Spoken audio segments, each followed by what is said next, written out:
playing card. Here at Time Warp, we've already shown you how they can transmit deadly disease. So that's our runny nose right there. It's like radioactive mucus. And can be used as a weapon.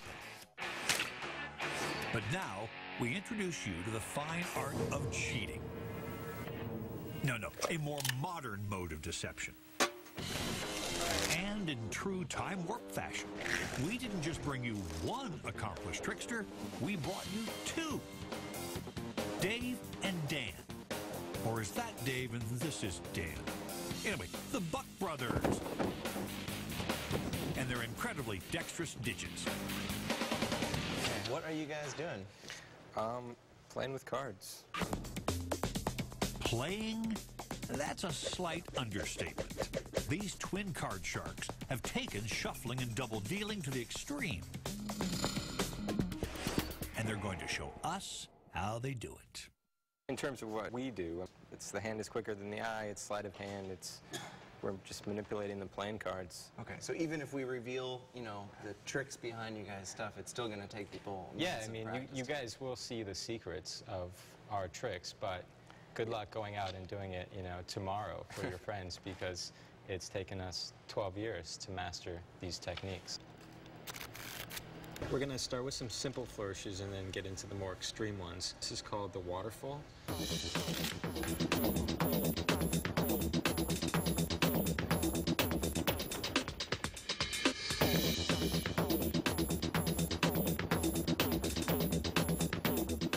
So the next flourish is called the card spring. It looks like this. This is another very old flourish. It's mostly always done directly down, but it can even be done side to side, and it could also be done upside down.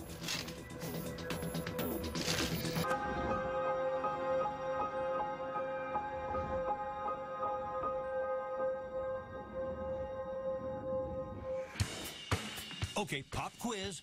When is a 3 the same as a jack? Answer. When Dan, well, one of those guys gets a hold of it. So say we're dealt the 3. Okay. And then in an instant, you can switch it for the jack. One more time.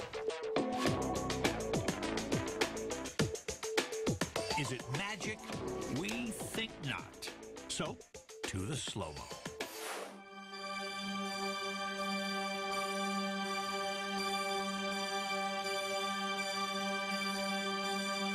From a technical standpoint, I love the switch because if you watch it, the jack, the card in my palm, actually helps the 3 come up into the palm.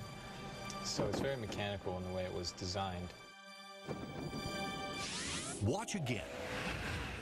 Regular speed. And now slow-mo. See where that 12-year-old learning curve comes in? Is this one of the first ones that you Okay, flourishes and tricks are fine, but we want to see the good stuff, cheating. Now, don't get the idea that Dave and Dan are cheaters. They're not, but they could be.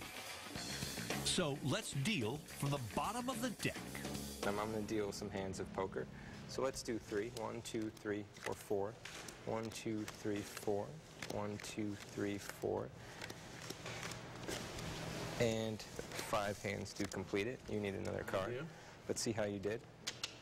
Pretty lousy, man. Thank you. How did you do? Oh, with the aces. 4 aces? What the?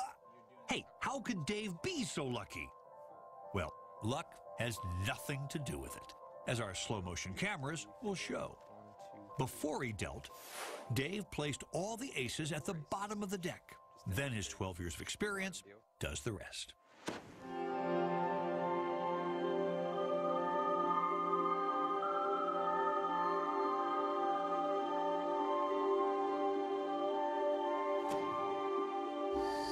Bottom dealing is pretty simple. You're dealing a card off the bottom of the deck.